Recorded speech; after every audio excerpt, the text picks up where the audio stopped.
Well, scientists say that human beings are capable of many things that we haven't tapped into yet. Mental telepathy, ESP, a lot of things that we're capable of doing. We just haven't learned, or we have forgotten how to use these things. But one thing I do know we have, that a lot of people, we all have them, but a lot of people don't use them or never turned on, that I have, and a lot of you have. But it's not very common with the people probably born after 75 turning this on.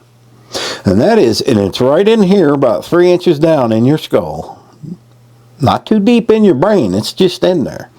It's called your BS detector. Is yours on? I'm going to tell you how to determine if your BS detector is on or it's off. Or maybe it's stuck in between and you just need to fix it.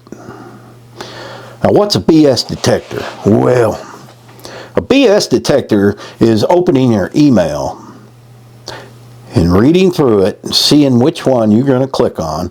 Hey, man, did my long-lost uncle Hooby over there in Kenya has passed away and left me $20 million. And all I got to do is send a lawyer over there $500 and the paperwork gets rolling.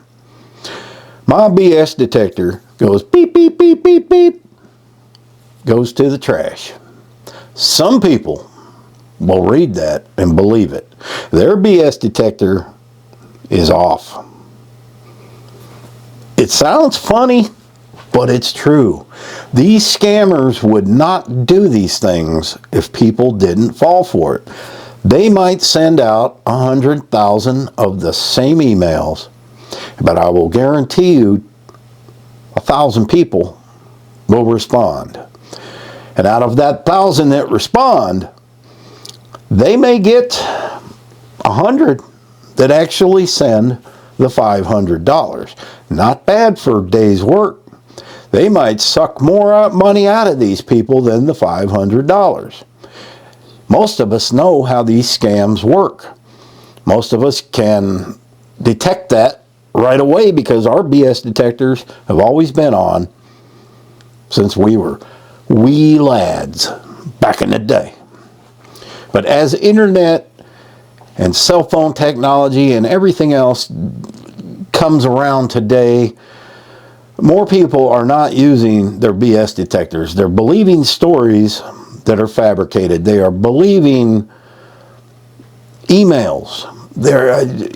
It's endless, the things that, and as soon as you get one thing figured out, hey, that's a scam, they come up with something new.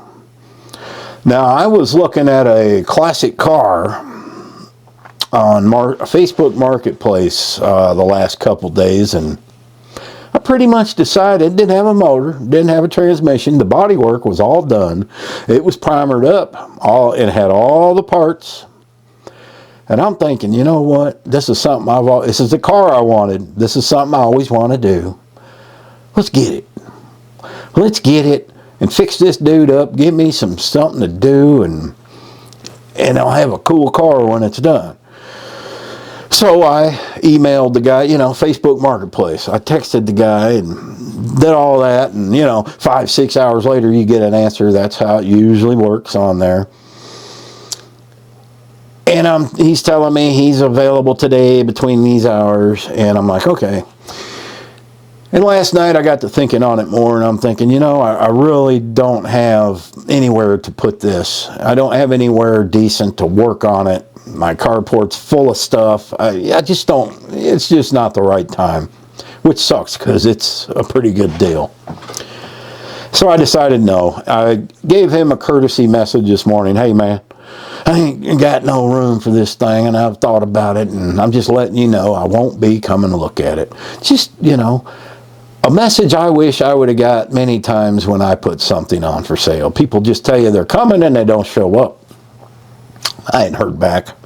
I don't know what it is that you don't get a message for. You either don't get a response at all or it's many hours later, but that's how it rolls. And so I decided against it. So now, I don't know if it had anything to do with that. Now I'm getting these text messages from like a 900 number, 939 area code, whatever. But it's like a group text, and it says, I'm not available, and all kinds of different messages.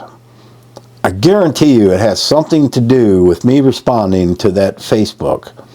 And I'm sure that guy had nothing to do with it, but that's the kind of thing that happens. You don't know when something, I mean, with Wi-Fi and all the stuff that's in your house today, you really have to be careful.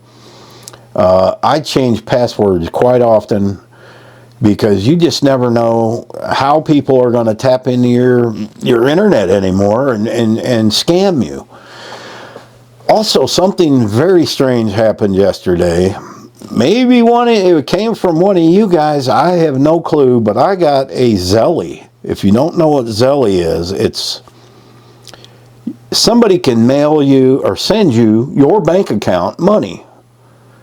And all they really need is your phone number or your email. Well, the emails I have on my YouTube, they're not connected to my Zelly.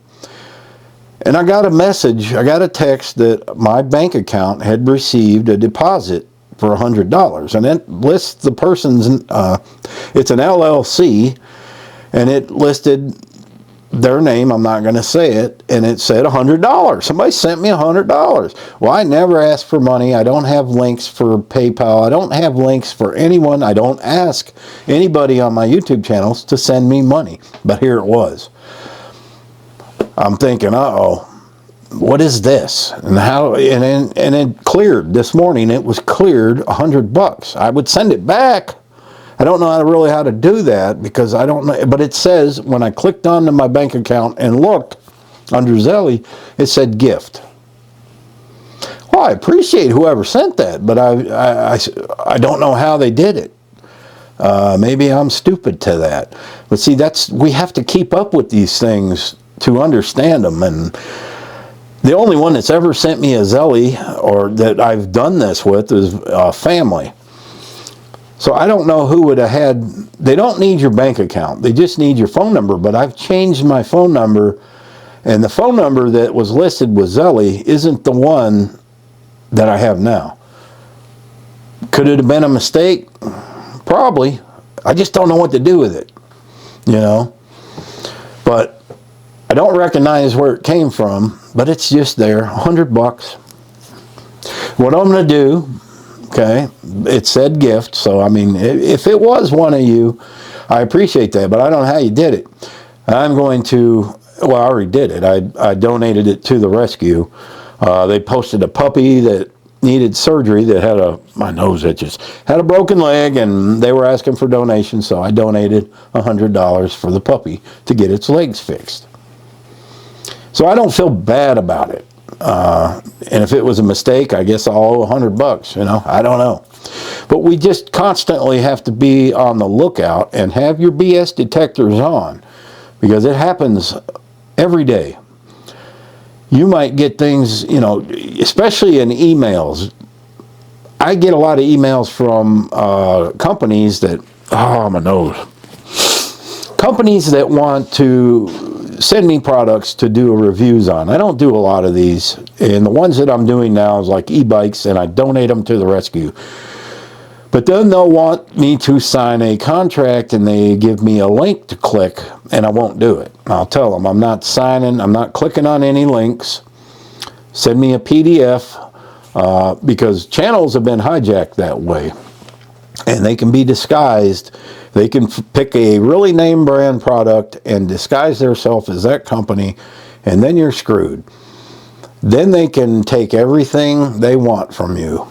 So I ain't falling for that. But you have to you're constantly on the watch for these scammers. It just angers me that people are that horrible today and that greedy.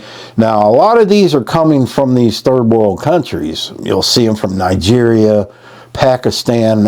Pakistan is one of the worst offenders. But the way they come into your emails, you don't know this. There are certain ways you can, you know, if it seems too good to be true, just go by your gut instinct. It probably is. Some of them are just so good, and people have been doing this for years. Used to be the worst thing that would happen. You'd get a phone call and you'd answer, and it was somebody trying to sell you aluminum siding, or maybe somebody knocked on your door and told you you needed a new roof, and you seen through the BS and you got rid of them. And now you've got it coming through emails, you got it coming through your text messages on your phone. You still get phone calls, you get messages like me, I'll get them through YouTube. You have to be smart enough to be able to detect, get your detector on, okay? And if it's rusty, get a little WD-40, go psh, rub it in there, tap on it, rub a little more, it'll come on. But you need to keep them on. Yeah. Just keep it on, then you don't have to worry about turning it off. It might flip a breaker every now and then. It's over here. But you'll be all right. I know. But I don't know what these texts are. I just don't answer. If I don't know who it is, I don't answer. A lot of this trouble comes from Facebook. Facebook has just never been able to defeat all these issues. You click on somebody that wants you to add them as a friend, and next thing you know, your account is hijacked. Now, that's never happened to my Facebook account. And the only reason I keep Facebook is because a lot of the people I've known all my life are on there. If it wasn't for that, I would have no time for it. I don't spend a lot of time there. I might post a link to a video that I posted on YouTube, but other than that, I don't waste much time with it. It is a scammer's paradise. Be careful, you know, any links that are sent to you or friend requests, if they don't have a profile picture, well, that's an alert right there. But I also look to see if they have mutual friends of mine, because I get a lot of requests from a lot of you folks on my Facebook, and I don't advertise it. So I mean, I get them. Other YouTubers around here are on Facebook, and I guess I show up and Facebook suggests me. But if you don't got a profile picture and I don't think you're legit, don't be offended. I'm just not clicking on you. I just ain't doing it, man. You might be a scammer. Yep. Well, that's about all I got, but just keep in mind, folks, that emails, you know, if it's from your family, if anything that's new that comes into your emails, and, you know, be careful. Most of the time you open your email, it's fine, but if there's links, don't click on them. You click on these links, you may be in for a lot of trouble that you're not prepared to deal with. And I have never run virus protection on my computers. I just use my BS detector. And it's usually better than any virus detection software there is. I'm not paying somebody money to use their BS detector when I have one already built in. So keep your BS detectors on and be safe. Thanks for watching.